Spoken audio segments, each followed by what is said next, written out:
Bonsoir à toutes, bonsoir à tous. C'est toujours avec un grand plaisir que je vous retrouve pour un nouveau numéro d'Accès Direct. Votre rendez-vous quotidien en Savoie-Mont-Blanc, en direct sur votre télé, sur votre smartphone, je vais y arriver, sur votre tablette, bref, aucune excuse si vous passez à côté. Bienvenue à toutes et à tous. Au sommaire ce soir, et il est chargé, nous accueillerons Didier Chagny, les responsables de l'association Rail Dauphiné-Savoie-Léman, l'ARDSL. Bien sûr, avec lui, nous parlerons mobilité d'ici quelques minutes. Puis comme chaque jour, nous partirons en station. Aujourd'hui, direction les Arcs qui fêtent d'ailleurs leur 50e anniversaire cette année. On en reparle dans quelques minutes. Enfin, nous nous intéresserons à des savoir-faire dans nos départements. Rencontre ce soir avec une famille de viticulteurs exploitants depuis plus de 3 générations. Rencontre donc dans cette émission. Bonjour à toutes et à tous. Et on commence comme d'habitude avec les titres du JT. Ce soir, c'est Fanette qui présente. Salut Manu. Ça va Fanette? Ça va et toi? Ça Oui. patine un petit peu? Un petit peu, mais bon, c'est le début, il faut que voilà, ça se rôde, le temps c'est que le tu début te de chauffes. semaine, etc., etc. Toi, par contre, tu as l'air rodé et dans une... On va voir. On va voir. Dans une demi-heure, c'est le JT. Avec toi, ce soir, on va parler d'une élection. Une élection, c'est l'une des élections professionnelles qui mobilise le plus celle des agriculteurs. Ils sont plus de 30 000 à voter pour les 2 départements, Savoie-de-Savoie. Ils vont choisir leurs représentants à la Chambre d'agriculture. On s'était déjà intéressé dans un reportage à la liste majoritaire, la FDSEA et les jeunes agriculteurs. Ce soir, on va faire le focus sur les listes outsiders, on va dire, qui sont la coordination paysanne Rurale. et la Confédération paysanne et la coordination rurale. Et puis, un autre sujet en titre, et pas des moindres, puisque c'est le début de ta série de la semaine. Série de la semaine que j'ai décidé de consacrer à l'association Arves Réfugiés, donc comme son nom l'indique, qui est mobilisée dans la vallée de l'Arve, de Bonneville à Chamonix, 250 adhérents, une centaine de bénévoles actifs.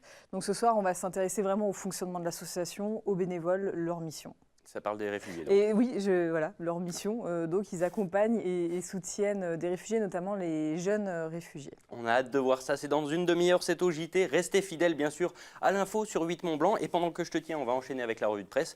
Et toi, ce soir, tu vas nous faire un petit cours d'histoire dans un coin totalement improbable. Alors, un petit cours d'histoire, je ne sais pas, mais je me suis dit que ça te plairait parce que c'est un projet pour faire un refuge en montagne. Ça se passe au fort de la Batterie, donc c'est sur les hauteurs de Marteau d'Albertville, donc dans les Bauges.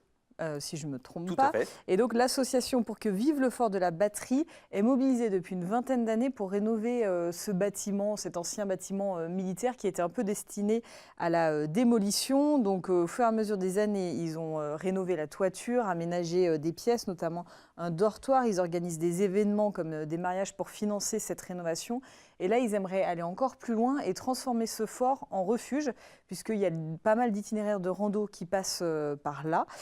Et donc, ils lancent un financement participatif sur la plateforme qui s'appelle d'artagnan.fr. Leur objectif, c'est de collecter au moins 9 000 € d'ici le 21 février prochain pour faire une salle hors sac. Le dortoir existe déjà.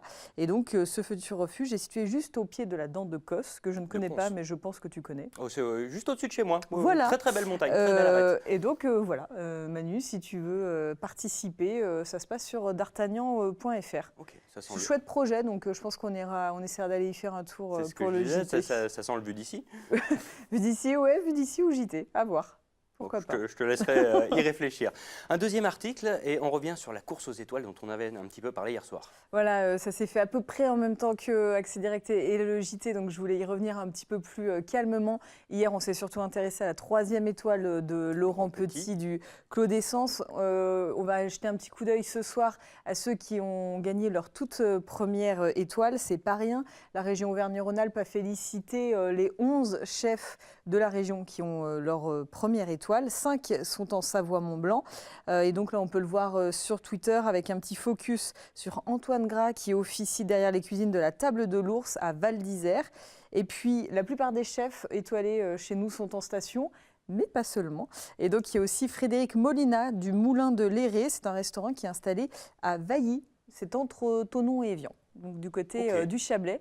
Et Victoria, pour la petite info, y a été. Il paraît que c'est très bien. Je lui fais totalement confiance sur ses goûts culinaires. Et puis toi, on va parler chocolat. Alors oui, tout à fait, Cacao. parce que ce soir, je suis un petit peu gourmand, mais aussi, je voulais faire plaisir, car je voulais faire un grand coup de chapeau à nos confrères de la RTS qui nous ont livré ce dimanche une véritable preuve que le journaliste d'investigation n'est pas encore tout à fait mort. En effet, si on remonte au début de l'affaire, c'était en fin d'été 2017. À cette époque, c'est RFI qui avait publié un rapport révélant qu'une partie du cacao consommé dans le monde l'était en fait cultivé illégalement, notamment cultivé frauduleusement dans des parcs et forêts protégés en Côte d'Ivoire. Ce serait notamment le cas d'une partie des fournisseurs du géant Nestlé. Donc une suspicion sur laquelle s'est penché François Ruchti de la RTS qui a remonté la filière pendant des mois et qui a justement, il s'est aperçu de quelques magouilles niveau local qui faussent totalement les labels et la traçabilité des fèves de cacao. Ce qui a poussé justement Nestlé et son fournisseur Cargill à lancer leur propre enquête en interne pour savoir si oui ou non leurs produits participent à la déforestation massive en Côte d'Ivoire, sachant que près de 80% de la forêt là-bas a disparu ces 20 dernières années. Donc chapeau pour cette belle enquête à retrouver sur rts.fr. Ça va être mes questions, on peut le voir en replay. rts.ch, pardon, bien sûr, et un superbe article et une superbe vidéo également sur le site de l'RTS. Et puis des stations pas chères. Oui, enfin ça c'est sur le papier. C'est ce que j'ai juste noté parce que j'ai pas eu tout le temps de regarder plus. Alors bah oui, c'est une direction nos confrères du Figaro qui tentent de faire des tops, mais pour moi ça fait un peu un flop. Donc c'est un article que je te sorte de début janvier sur l'édition étudiant du Figaro.fr qui liste, je cite, les 5 stations pas chères parfaites pour les étudiants en argumentant que leur choix, en expliquant qu'aujourd'hui, séjour au ski n'est plus synonyme de ruine totale. Mais oui, bon, ça c'est pourquoi pas s'ils veulent. Et ce qui m'a fait sourire, c'est que le numéro 1, le best étudiant friendly, low cost, etc., c'est Châtel en abondance. Donc voilà, ça, si on veut, avec un forfait à 43 €, c'est loin d'être la station la moins chère du coin. Mais bon, il paraît qu'ils ont une auberge de jeunesse. Donc voilà, on va leur concéder ça. En 2, il y avait Morzine, en 3, Champs-Rousse, en 4, Laclusaz, et en 5, Saint-Gervais.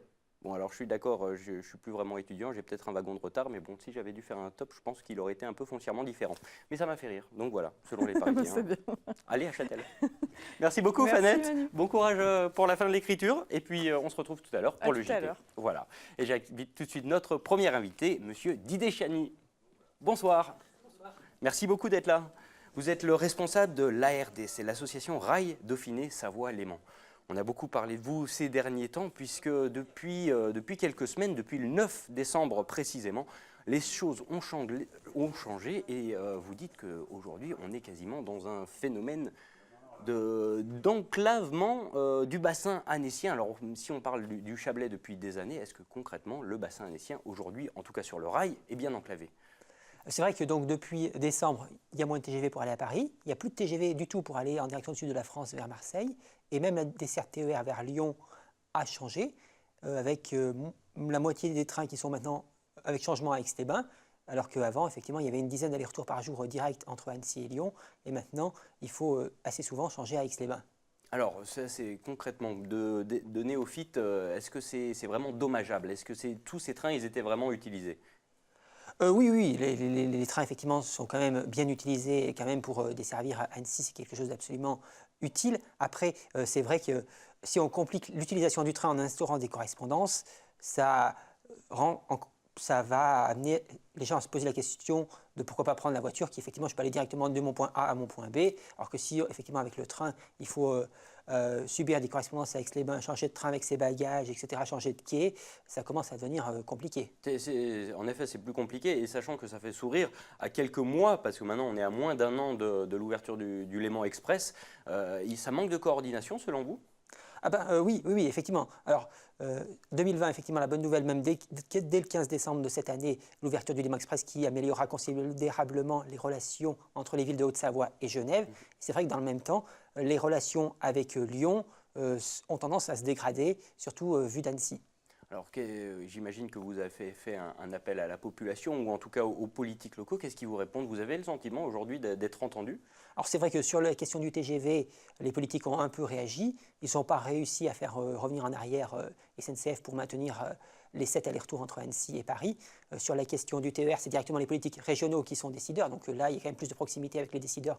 On espère pouvoir les influencer, leur faire comprendre qu'il y a besoin d'avoir des trains directs entre Lyon et Annecy. Après, sur la question de la desserte vers Genève, avec le projet Léman Express et le projet CEVA, il est évident que c'est quasi automatique. Il faut, avec ce projet-là, mettre de la desserte derrière. Donc elle y sera. Après, c'est la question de savoir quel est le niveau exact. À ce jour, c'est vrai qu'on n'a encore pas l'information précise. C'est dans moins d'un an, pourtant les contours restent très très flous, justement. C'est vrai qu'en termes de concertation, malheureusement, la région n'a pratiquement pas mené de concertation, effectivement, sur le niveau de desserte du Léman Express. Ce travail-là est à mener maintenant, pratiquement en urgence. Alors qu'est-ce qu'on vous répond quand vous dites ça aux politiques? Jean-Luc Rigaud disait d'être en relation avec la direction régionale de la SNCF encore il y a quelques semaines. Est-ce que ça a fait changer les choses? Ça va évoluer selon vous? Après, sur la question du TGV, M. Rigaud, effectivement, a pu avoir des relations avec la SNCF et a obtenu le maintien du train à 5h30 au départ d'Annecy pour aller à Paris, ce qui est quand même important pour la clientèle professionnelle qui fait l'aller-retour de journée. Après, c'est vrai que sur les questions plus locales, on a M. Dupessé aussi qui bouge beaucoup aussi sur les questions ferroviaires en Haute-Savoie.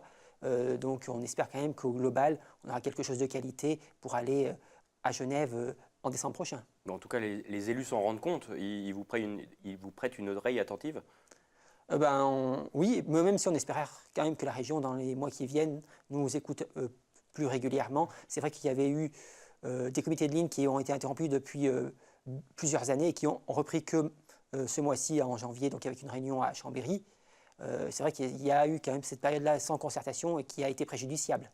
Alors concrètement, c'est quoi les prochains trains, si vous me permettez? Qu'est-ce que les prochains paliers en tout cas? Très clairement, c'est le rendez-vous, c'est le 15 décembre, avec donc ce Léman Express, avec cette nouvelle offre à mettre en place sur la Haute-Savoie, avec donc 6 trains par heure entre Genève et Annemasse. Après, toute la question, c'est la desserte au-delà d'Annemasse. Donc vers le Chablais, en heure de pointe, on serait à 2 trains par heure. Vers Annecy, un train, et un train aussi prolongé jusqu'à Saint-Gervais. Il y a également une zone qui symptomatise un peu tous les problèmes, c'est le secteur de La Roche-sur-Foron. Là aussi, ça devrait être un peu mieux relié, mais aujourd'hui, c'est les lignes qui datent ou les échangeurs qui datent un petit peu et qui empêchent de mettre à niveau les voies. Ça pose problème aujourd'hui, les gens en ont conscience? Alors, ce qui a été fait, c'est une partie du travail a été fait sur 2018 avec la modernisation de la ligne entre Annemasse et La Roche-sur-Foron, qui va permettre de faire plus de trains dès l'an prochain, donc entre Annecy et Genève et entre Saint-Gervais et Genève. Après, il y a tout le travail, effectivement, de la section entre La Roche-sur-Foron et Saint-Gervais, et de l'autre côté, entre La Roche-sur-Foron et Annecy, où on reste effectivement sur la même infrastructure qu'aujourd'hui, alors qui sera quasiment, avec des trains en plus, quasiment saturés. Donc la question, c'est après si on va aller au-delà en termes de fréquences, notamment viser des fréquences à la demi-heure sur la vallée de l'Arve, et comme entre Annecy et La Roche-sur-Foron, c'est clair que là, il y aura besoin d'investissements onéreux, mais qui auront un effet, qui vont complètement changer la desserte, avec effectivement, si on a des trains toutes les demi-heures dans la vallée de l'Arve, ce sera possible de se passer de la voiture pour se déplacer entre ces villes-là. Alors, est-ce que notre zone de chalandise, c'est une exception ou concrètement, il y a la même situation qui se passe dans d'autres coins de la région? Alors, ce qu'il faut dire par rapport à ça, c'est quand même le projet Léman Express, c'est le premier projet de la région. À l'heure actuelle, il n'y a pas d'autres investissements majeurs que sur ce projet-là. C'est donc le rendez-vous là de décembre 2019 est déterminant pour la Haute-Savoie. Ça va être un virage historique. Pour la première fois, finalement, il y aura une double voie en Haute-Savoie, donc en l'occurrence entre Genève et Annemasse, qui permettra enfin d'avoir une desserte très fréquente. Sur d'autres agglomérations de la région, on peut retrouver justement cette suppression de lignes, cette suppression de trains directs? Alors, c'est vrai que c'est une particularité effectivement un peu de la Haute-Savoie. On est un peu éloigné de Lyon et on a tendance effectivement les dessertes avec Lyon à vouloir les tronçonner pour des questions de régularité ou autre, de dire que ça fait parfois des distances trop importantes de faire du Lyon-Saint-Gervais direct et d'imposer des correspondances à Bellegarde ou maintenant pour faire Lyon-Annecy à Aix-les-Bains. Donc nous on trouve que ça c'est quand même regrettable et que pour le confort des usagers ce serait quand même plus évident d'avoir des trains directs. Merci beaucoup en tout cas Didier Chagny d'avoir été avec nous pour nous exposer tous ces arguments en espérant que vos opinions fassent un petit bonhomme de chemin. Merci à vous. Bon courage pour la suite. Merci beaucoup d'avoir été avec nous et j'appelle notre prochain invité en la personne de monsieur Éric Chevalier, directeur de l'Office de tourisme des Arcs. Bienvenue. Bienvenue. Merci beaucoup. Alors, avec vous, on va parler de votre belle station implantée maintenant depuis 50 ans dans la Tarentaise. Alors déjà, joyeux anniversaire. 50 ans, question bête, c'est le grand âge, l'âge de raison? Je ne sais pas, j'avais 48 ans moi, personnellement. Donc, je suis né 2 ans après la station, qui a vu le jour en décembre 1968, portée par des fondateurs des hommes et des femmes assez extraordinaires. On pense bien sûr à Robert Blanc, qui était un grand skieur et qui a été un fondateur de la station, un berger du pays. Et puis Charlotte Perriand, architecte absolument incroyable, qui a inspiré la création des arcs avec bien sûr Bernard Taillefer, Roger Godineau, voilà, autant de noms un petit peu célèbres en tout cas à notre échelle. Mais à la fois, nous souhaitons célébrer dignement ces 50 ans, mais aussi se projeter dans l'avenir. Parce qu'on a plein de beaux projets, beaucoup de choses qui se passent aux arcs en ce moment. Et c'est l'occasion de mettre en avant tout ce qui arrive sur notre domaine skiable et nos différentes stations qui vont jusqu'à 3200 mètres d'altitude, point culminant de notre domaine skiable. Alors, c'est vrai qu'en 50 ans, les arcs a fait du chemin. Les cérémonies, justement, ont commencé, puisque vous avez commencé en décembre dernier avec les premières manifestations. Et puis, il y a quelques semaines, le Club Med qui est venu s'implanter aux arcs pour les 50 ans, c'était quand même un sacré cadeau. Oui, tout à fait. Alors, il y avait même une symbolique, parce qu'il y a toute une histoire entre le Club Med et les arcs. Il faut savoir que la station d'Arc 2000, qui est notre plus haut village, a vu le jour en grande partie grâce au Club Med, qui a cru en ce domaine, donc il y a plus de 30 ans maintenant, et qui s'est lancé dans l'aventure. Et 30 ans après, pour nos 50 ans, l'ouverture du tout dernier village Club Med, cette fois à Arc 1600, les Arcs Panorama, qui porte bien son nom parce que c'est un bâtiment qui est tourné vers le Mont Blanc, vers cette grande vallée de Bourg-Saint-Maurice, et qui a une vue absolument à couper le souffle. Alors, ce Club Med, il a ouvert justement il n'y a pas très longtemps, il y a quelques semaines, on le disait. Est-ce que déjà, aujourd'hui, sachant que la saison est lancée, il y a eu déjà un impact positif sur le nombre de forfaits vendus ou sur les retombées sur le village? Bien sûr. Alors, évidemment, quand un club de cette taille et de cette notoriété qui communique jusqu'à l'autre bout de la planète ouvre dans une station, les retombées sont immédiates.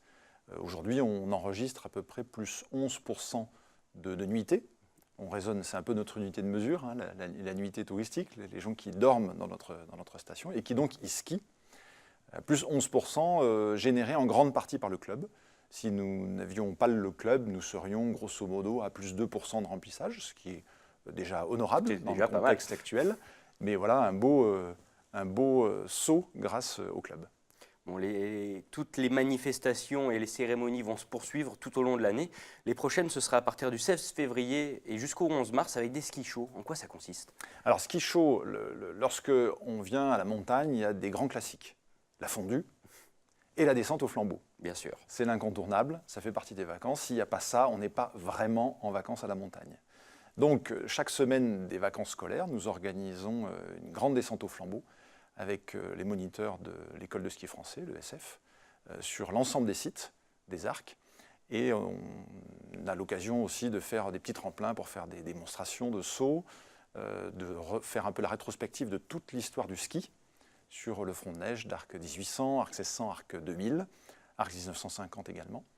Et là, on va mettre bien sûr les petits plats dans les grands pour fêter nos 50 ans, avec de la pyrotechnie, des habits de lumière, et vin chaud et chocolat chaud à l'arrivée, évidemment.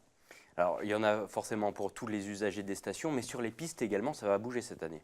Oui, beaucoup de nouveautés sur le domaine skiable, à commencer par la vallée de l'Arc, qui est cette grande vallée qui va quasiment, qui est au pied de l'Aiguille Rouge, notre point culminant, hein, et qui descend jusqu'à 2000 mètres d'altitude environ. 2 nouvelles remontées mécaniques, une qui a été créée l'année dernière, près Saint-Esprit, et Comborcière cette année, et cerise sur le gâteau, la création d'une nouvelle piste. Ok. Alors, c'est assez improbable pour une station déjà assez établie depuis 50 ans. C'est ça. Et alors, dans l'esprit de beaucoup de gens, on se dit, évidemment, créer une nouvelle piste dans une station, qu'est-ce qu'il y a d'extraordinaire? Il faut savoir qu'aux Arcs, on n'avait pas créé de piste réellement, à part quelques itinéraires, depuis près de 15 ans.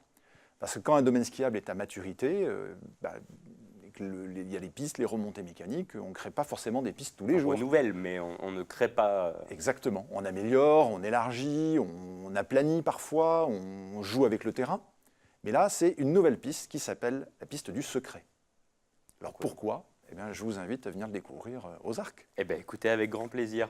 Il y a aussi d'autres inaugurations qui vont se poursuivre tout au long de l'année, et notamment en décembre prochain. Alors ça fait un petit peu loin, mais une nouvelle rame du funiculaire, là aussi c'est un passage d'un cap. Oui. Le funiculaire nous relie au monde entier, parce qu'il faut savoir que le TGV arrive à Bourg-Saint-Maurice, qui est au pied des Arcs, le Thalys depuis Bruxelles et Amsterdam, l'Eurostar depuis Londres.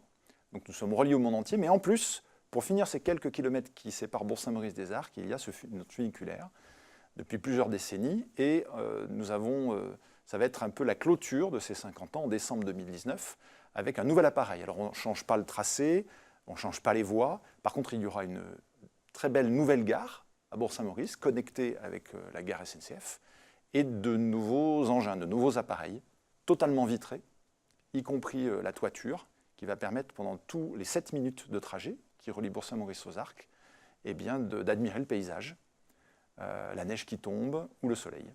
S'il y a un événement à manquer cet hiver pour les usagers des Arcs ou pour les locaux qui viendraient vous voir justement, ce serait quoi selon vous? Alors dans le cadre des 50 ans, l'hiver est déjà bien avancé. On aura évidemment ces skis chauds, mais date également très importante, ce sera également cet été, parce qu'on va célébrer les 50 ans des Arcs aussi cet été. Et fin juillet, on aura un concert de musique classique, parce qu'on a un beau festival de musique qui existe depuis plus de 45 ans. Et qui va inviter un grand nombre de musiciens qui ont fait le renom de ce festival. Donc fin juillet, rendez-vous aux Arcs. Eh bien, le rendez-vous est pris. Merci beaucoup Éric Chevalier en tout cas d'avoir été avec nous sur ce plateau aujourd'hui, d'avoir fait la route jusqu'ici pour nous voir. Merci Emmanuel. C'est un plaisir. Je vous laisse repartir direction la régie et juste le temps pour nous d'accueillir peut-être Vincent Berceau par la magie de Skype, si ça marche. Alors, on ne l'a pas encore, mais il n'y a aucun souci puisqu'on va enchaîner avec Laura Bocard, notre invitée suivante, qui va nous faire le plaisir de venir. Je vous en prie, bienvenue. Bonjour, j'arrive les mains chargées. Ah, mais j'adore ça quand on vient avec l'apéro en plus. Et ben voilà, c'est chose faite. Ça fait plaisir.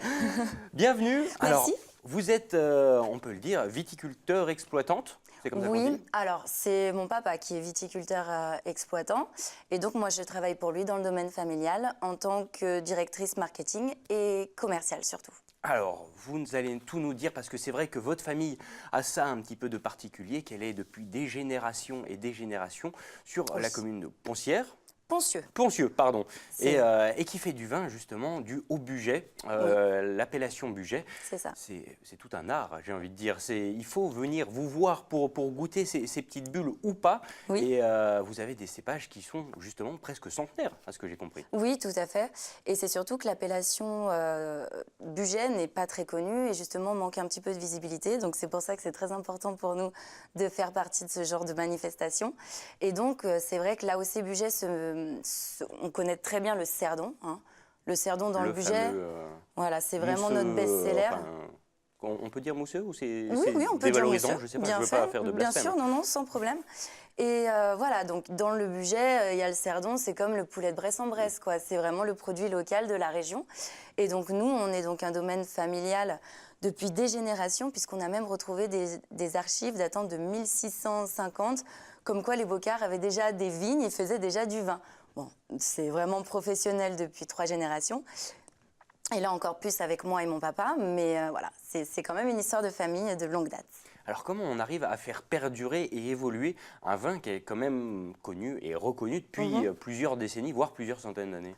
Alors nous, donc on se table sur le Cerdon, mais pas que. C'est pour ça que je vous ai apporté ces 2 nouvelles cuvées, parce que c'est vrai que depuis que je suis arrivée au domaine, en tout, on a sorti 4 nouveaux produits. Et normalement, et notamment les bulles de Laura en blanc, qui est un cerdon en blanc. En fait, pour la petite histoire, on avait pas mal de demandes sur la version d'un cerdon en blanc. Et donc, on n'a pas pu l'appeler cerdon, puisque l'AOC budget stipule bien dans son cahier des charges que le cerdon est rosé. Donc, c'est pour ça que mon papa a décidé de me dédier un petit peu cette cuvée en appelant ça les bulles de Laura, mais c'est de la méthode ancestrale. Donc, tout est naturel. Pas de sucre ajouté, pas d'arôme ajouté, fermentation naturelle en bouteille. C'est seulement le cépage qui change, puisque sur le blanc, on est sur du chardonnay, et sur le rosé, on est sur du gamay en grande partie, ainsi que du poulsard. Vous dissociez beaucoup la méthode ancestrale de la méthode traditionnelle. Oui. Alors pour les néophytes, en quoi c'est différent? Alors la méthode traditionnelle, ce sera vraiment une méthode champenoise, vinifiée comme le champagne, hein, avec fermentation en bouteille sur latte pendant 9 mois, qu'on retourne, etc. Donc ça reste traditionnel. comme son nom l'indique.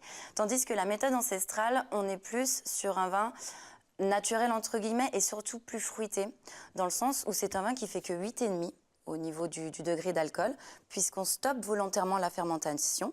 Sinon, ça ferait 12 degrés, comme un champagne, comme un crément.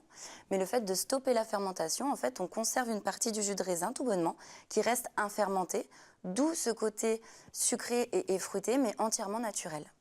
On commence à vous en demander également, ou ça reste quand même majoritairement sur du Cerdon que l'appellation se fait? Alors non, les bulles de Laura se font bien connaître, notamment par des animations. Ça nécessite vraiment des explications. Et puis l'histoire familiale derrière, c'est vrai que ça joue beaucoup. Mais non, c'est un produit qui a connu un très bel essor. Donc on est très content là-dessus. Comment vous imaginez les prochaines années du vignoble? Écoutez, on tend toujours à améliorer la production et c'est surtout qu'on s'est lancé dans le bio. Donc ça doit changer pas mal de choses, j'imagine. Tout à fait. Donc nous, il faut savoir quelque chose, c'est qu'on est récoltant. On a nos vignes à nous. On n'achète pas du raisin à droite à gauche, on fait tout nous-mêmes de A à Z, donc on part du raisin pour arriver à une bouteille de vin. Donc le processus est très long et très méticuleux. Et le fait de passer en bio, ça apporte vraiment un plus, notamment sur le Cerdon et sur le Chardonnay aussi en vin tranquille, donc on dit vin tranquille sans bulles. Et donc je pense que là-dessus, ça va vraiment faire évoluer notamment l'image, puisque nous, on a vraiment des vins pour nous d'exception, tout en restant très authentiques. Voilà, ça n'a rien de trop fancy, si je puis dire. Voilà, on reste une image familiale, authentique et avec des produits de très bonne qualité. Alors je vais poser la question piège, mais c'est vrai qu'aujourd'hui, des producteurs de Cerdon, il y en a quelques-uns. Dans le budget, c'est là que vous êtes tous concrètement. Pour beaucoup des histoires ancestrales déjà, qu'est-ce qui peut apporter la petite touche en plus? Qu'est-ce qui peut vous faire connaître ou là où vous jouez votre originalité? Écoutez, c'est vrai qu'en termes de récoltants, on est les premiers. On est le plus gros domaine puisqu'on a une trentaine d'hectares. Le seul domaine qui produit plus de bouteilles que nous sont en négoce. Donc pour le coup, on a une réelle différenciation là-dessus et ça nous permet de toucher vraiment le réseau de particuliers, mais aussi la grande distribution, les cavistes, les restaurants. Et ça permet aussi de sortir un petit peu de la région, notamment moi je vais jusqu'à Clermont-Ferrand pour vous donner un exemple. Et voilà, on essaie vraiment de se diversifier comme ça. Dernière petite question, à terme, le projet c'est de passer tout en bio ou de garder quand même… Progressivement. C'est compliqué de passer tout en bio. Nous, quand on fait quelque chose, on veut vraiment le faire correctement. Donc, de tout passer en bio, ce serait ingérable. Ça va se faire progressivement. Là, on a 3 hectares pour l'instant. Et oui, on va continuer comme ça. Merci beaucoup, Laura Bocard, d'avoir été présente. C'est moi. Je vous retrouve en fin d'émission pour aller goûter tout ça. Très bien, avec plaisir. Je compte sur vous. Avec plaisir. Merci beaucoup. Merci à vous. Je vous laisse repartir direction la régie. Et on me dit que du côté de Skype, ça doit marcher. Et bonsoir, monsieur Laurent Berceau, avec nous. Vincent Berceau. Pardon, excusez-moi. Alors, on a une connexion qui est pas top, on va voir si ça marche un petit peu. Mais on vous avait reçu, pour les habitués de notre émission, en mai, à l'occasion du moment où Genève Montagne est passée avec son statut fêtière. Alors aujourd'hui, la toute jeune structure genevoise fait appel à la participation de la population, c'est bien ça ? Oui, nous sommes en pleine campagne de crowdfunding pour financer la première étape de notre projet de centre sportif, culturel et social dédié à la montagne à Genève. Alors, un centre sportif, culturel et social, vous venez de le dire, ce serait une première, en tout cas, de telle ampleur en Suisse. Totalement, donc c'est un projet sans fausse modestie unique qui associe le sport, qui associe la culture, qui associe la composante sociale, ça dans le cadre de la montagne et dans un site magnifique sur le territoire de la commune de Lancy qui ressemble à un parc. Donc on aurait en plus des possibilités d'activités à l'extérieur qui feraient de ce lieu un site exceptionnel. Ça manque vraiment aujourd'hui, c'est vraiment nécessaire d'avoir un centre comme celui-ci, c'est pas encore le cas à Genève? Alors oui, c'est comme je l'avais déjà dit lorsque j'étais venu pour parler de l'association fêtière. Donc en fait, à Genève, il y a une grande tradition de montagne de par la proximité du Salève, du Jura et un tout petit peu plus loin du massif du Mont-Blanc. Mais depuis quelques décennies, les gens qui pratiquent la montagne ont eu tendance à faire leurs activités de leur côté. Et avec Genève Montagne, on espère rassembler toutes ces personnes, non seulement autour de l'association fêtière, mais aussi également autour d'un projet, de lieu, d'un centre qui permettrait également de sensibiliser la population à plus large échelle. Alors, vous le disiez en début d'interview, vous lancez justement une campagne de crowdfunding. Combien vous visez pour ce projet ? Alors, la première étape consiste à construire 3 blocs d'escalade extérieurs dans le parc. Et pour ce faire, nous avons besoin de 150 000 francs, en sachant qu'on pourrait également aménager les pourtours du terrain sur lequel seraient construits ces blocs. Et actuellement, nous sommes tout proche des 100 000 francs. Donc, c'est un franc succès. Nous sommes à peu près à mi-chemin de la campagne. Et nous sommes très satisfaits à ce stade, mais il faut poursuivre pour arriver au bout de ce projet. Merci beaucoup Vincent Berceau d'avoir été avec nous. On vous le rappelle justement, la campagne de crowdfunding c'est jusqu'au 5 mars prochain. Donc n'hésitez pas si vous voulez faire un geste pour aider justement le bassin genevois à être vraiment au centre des montagnes. Merci beaucoup, à bientôt. Merci beaucoup à vous, au revoir. Et tout de suite, on fait le rappel des titres avec Fanette Debuisson, le grand retour. Bonsoir Fanette, rebonsoir. Et avec toi, tout à l'heure, d'ici quelques minutes, on va parler des élections du côté des paysans. Voilà, plus de 30 000 électeurs, hein, tout professionnels du secteur agricole confondus pour les 2 départements. 3 listes, ils ont jusqu'au 31 janvier pour voter. Donc 3 listes, on s'était déjà intéressé à la FDSEA et aux jeunes agriculteurs. Et là, ce soir, on s'intéresse à la coordination rurale et à la confédération paysanne. Et puis, le début de ta série de la semaine sur une belle association. Voilà, l'association Arve Réfugiés qui est mobilisée depuis plusieurs mois, plusieurs années dans la vallée de l'Arve, comme son nom l'indique, pour accompagner les réfugiés, notamment les jeunes réfugiés. Donc ce soir, dans le premier épisode, on va s'intéresser au fonctionnement de l'association. On va écouter les bénévoles, tout simplement. Tout simplement, donner la parole aux bénévoles, ça c'est la classe.